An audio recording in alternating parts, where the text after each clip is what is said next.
Hey everyone, thanks again for watching this next video. This is the inking process or partial inking process. This is what I guess can refer to as the line work. And so I'm zooming in. I will eventually decrease the opacity of each of these layers. Excuse me. Layer 2, I believe, is the characters. I guess you know what? I already did the opacity at the intro. You would think that I'm not watching my own videos, right? So the opacity has already been lowered, and now I'm just going straight into inking. I occasionally will start with the background and then work with the character or characters in the panel, and then sometimes I go back and forth, but I try not to because I have the characters on a separate layer than the background, and in this case the background is pretty simplified. It's just that work desk and the contours of the floor.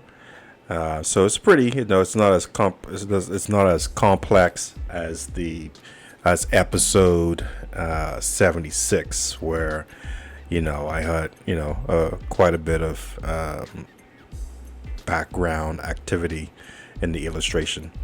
So here,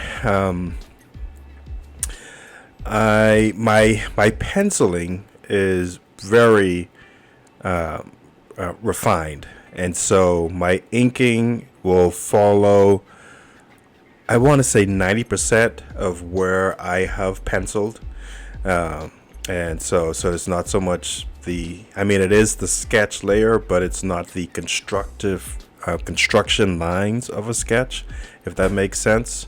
And this way I know that when I'm inking, I can just fly right through and ink, and I know that this is what I want, and I may make some minor adjustments as I ink, but for the most part, it is. I'm recording. What? Hold on, my boy. What's that? Okay, use another truck, my son. Use another truck. I only have 2 batteries for that. Play with your truck.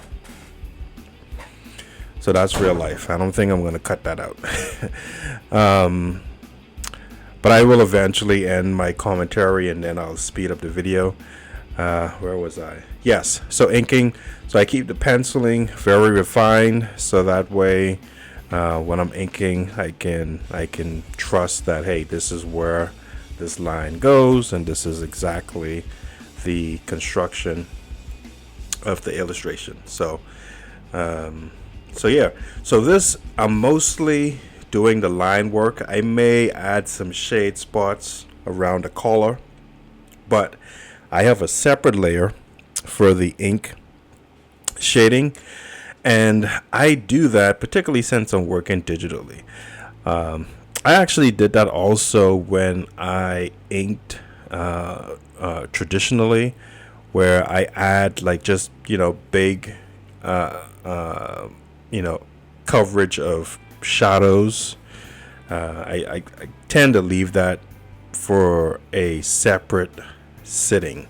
So if I'm doing something traditionally, I'll ink the line work, and then go in and add the big heavy shadows, blocking in where light and shade will be. And so digitally I do the same thing. It's just that it's on a separate layer. So this is, I believe, ink layer 2, and then I have a separate layer for the whatever background objects, and then I have an ink shading layer, where that way I can get as creative as I want, without any penalty of having to erase my line work along with my shadowing elements. So hopefully that was informative. And if for some reason you guys want, just longer commentary, if you want to continue to hear this monotone voice, just leave a comment down below. But I do value your time. This is a 44-minute video, and at this point it is 5 minutes. And so I will end my commentary now. Thanks for watching. Be sure, if you want to support what I do, you can go to patreon.com/Michelot Lully. You can see some of my postings on facebook.com, Michelot Lully or Michelot Comics. And you can also, if you want to have access to all of my archival works, you can go to MichelotLully.com. So appreciate the time and support. Grace and peace.